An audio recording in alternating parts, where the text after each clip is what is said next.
Hi everybody. We are going to talk about Assignment 2, Milestone 1, First Draft. We are officially on our first draft. How awesome is that? Again, we're going to revisit some of the questions that we've answered before from our writing plans in the past, and we're going to start processing it into an actual first draft. Before we get started exploring this assignment, I want to remind you that this is a milestone assignment, therefore you're going to have to submit it twice, once through MindEdge, and then make sure that you download it into a Word document. Clean it up, make sure that it is a solid essay, make sure you have a cover page if you're writing an APA, make sure you have a reference page or a works cited page, make sure that your citations are correct.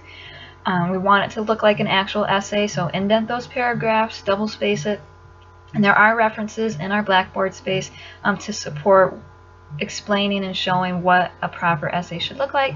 But of course, if you have any questions, you can always connect with me or with the Assign.2 Online Writing Center and hit up the general questions discussion forum too, and then maybe we can have a discussion there that supports the whole class, because remember, any question that you have, somebody else might have as well. Alright, so we're talking about our first draft. How super awesome is this? It is incredibly awesome. You guys are doing great work to get to this point in the term.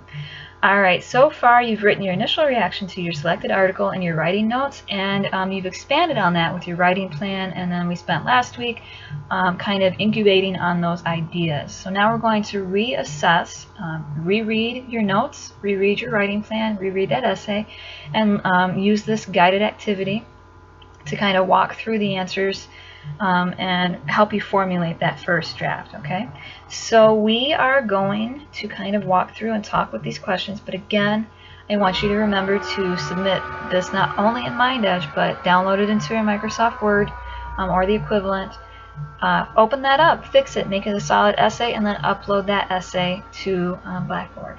Okay, so let's take a look at some of the guided questions that we're having here. And remember, these questions are prompts. You do need to answer them, but we also want to make sure that we are creating and crafting full paragraphs. Occasionally in these questions, they're going to say write 3 to 4 sentences or write 1 sentence, but our goal is to transition these into actual full-length paragraphs as we go. So just keep that in mind as you begin writing.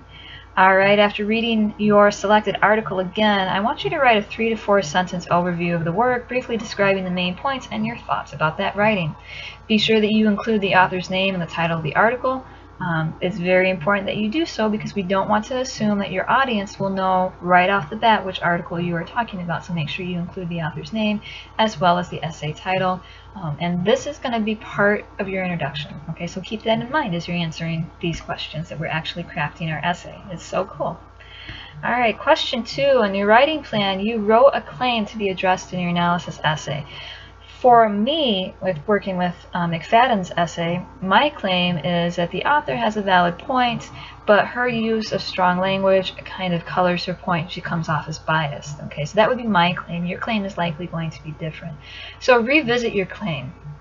And remember, your claim should clearly state what you believe the author's goal is, whether or not you agree with that goal, and why you had this reaction. Okay, so after rereading and reevaluating the article, have you changed your claim at all?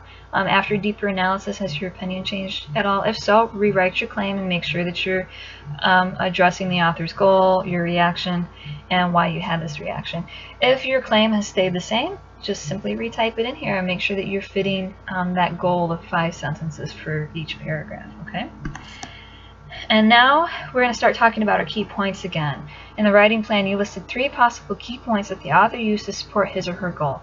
Rewrite the first supporting point in this text box below, and then list one way in which the reading supports this point. So McFadden doesn't like the gender-neutral terms. That is one of my key points, and now I need to explain one way in which the reading supports that. Okay. 4. Now we're looking at our evidence to support this first key point. This is where we go into our essay and we find an actual piece of evidence, an actual directly quoted sentence, or maybe a paraphrased sentence, or maybe a summary of a section of the article. So if I'm saying that McFadden doesn't like gender-neutral terms and I think that her language is strong and insulting, I need to go into that paper, that essay, and find a specific example of strong and insulting language that prevents the reader from understanding her point. Okay, so you have your claim, and now we're trying to find evidence to support it. Okay, and we talked about this in the writing plan too, so take that information and transition it to a fully complete idea, and make sure that you do put quotation marks around your direct quotes, and make sure that you include a citation, either in an MLA or APA format. Okay. And then write 1 to 2 sentences explaining how this piece of evidence supports the author's goal, and then write 4 or more sentences that explain your reaction to the author's key point. Do you agree or disagree with this key point and its evidence? Do you think the author met his or her own goal with the evidence being presented? Do you think it's effective? Okay, so say a key point, provide evidence for that key point, and then talk about whether or not that was successful. Talk about your opinion, your reaction. We're transitioning from our notes to our writing plan to our draft, okay? And then we're going to repeat this process for the additional key points that we found. Remember, we're looking for 3 key points. So for number 6, find the second key point, look for that specific evidence, and then write a response to it, okay? And then do the same for your third key point. Find some evidence, and then talk about it, okay? And then in 12, we want to restate our claim, excuse me, exactly as it is in question 2. Our claim is going to become our thesis, okay? So now we're kind of reiterating our claim / thesis for 12. And then for 13, kind of summarize your reaction to the author's key supporting points, questions 3 through 11. Essentially what we're doing is summarizing that. And this is going to be worked into our conclusion, okay? So you're revisiting what you talked about in 3 to 4 sentences. And then 14, we want to explain at least 2 insights about your claim established through your analysis. So what has been learned about your analysis? Why is it important? Offer 2 key insights to support your claim, okay? And then remember, it is absolutely crucial that you submit your writing notes in MindEdge, download that Word document, and then also upload it in Blackboard, okay? All right. We are going to take a look at the rubric real quick just to make sure that Blackboard and MindEdge are on the same page, because remember, MindEdge and the rubric work together to support our success, okay? And here we go. All right, assignment 2, milestone 1. We just talked about exactly what we're doing with our prompt in MindEdge, and this is where it's very important that you understand that we're crafting our essay now. So we're going to want to have an introduction, and the first couple questions in MindEdge support your introduction. Okay, and then we want to have a body, and that's where questions 3 through 11 are, where we talk about a key point, the evidence, and then we discuss it. Those are going to be our body paragraphs.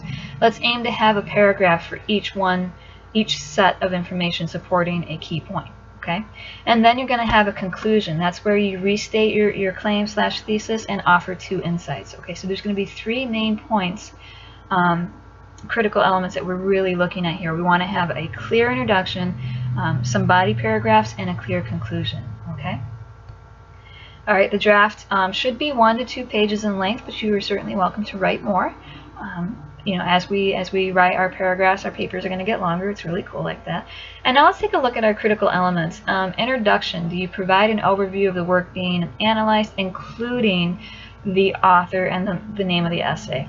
Also, in your introduction, do you have a thesis statement that states your claim? Remember, we haven't really worked on developing a solid thesis yet. What we're really looking for is your claim. Is your claim clearly presented? Okay, and that's what we're going to be looking at the introductory paragraphs. All right, and then in our body, remember where we're talking about our 3 key points, providing evidence and exploring that evidence.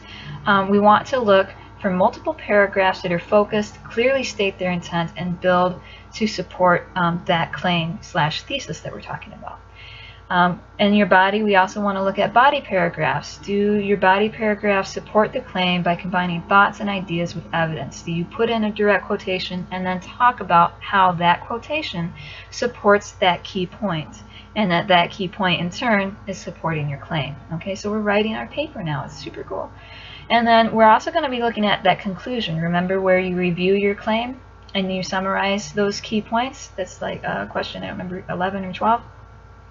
The second to last one. And then for your final question, it's going to translate also into your conclusion, where you have a couple insights about the claim that you established through your analysis. Okay, so do we see how we go from the MindEdge questions to an actual formulated essay. The first 2 questions support our introduction, and then 3 through 11 support our body, and then the last 2 support our conclusion. Okay, so let's make sure that we're really crafting good quality paragraphs to support our essay. And then again, we want to look at the articulation and response. No major errors related to citation, grammar, spelling, syntax, excuse me, or organization. And now we're also going to actively be looking at those citations because they are required. So let's make sure that our parenthetical citations have the author's last name and then the appropriate information, and do make sure that you include a works cited page or a reference page depending on if you're writing an APA or MLA. Alright, I know that this is a big assignment and there's a lot of information that we just went over. So if you have any questions at all, feel free to contact me, text me, call me. We can even Skype if you want to have that connection, and I'll be happy to talk you through this process. Of course, if you have general questions, hit up the discussion forums. And then, if you have a question, maybe the whole class can benefit from it. And also, you can always connect with the Assign.2 Online Writing Center. They're a really cool group of people that will be happy to support you in this process as well.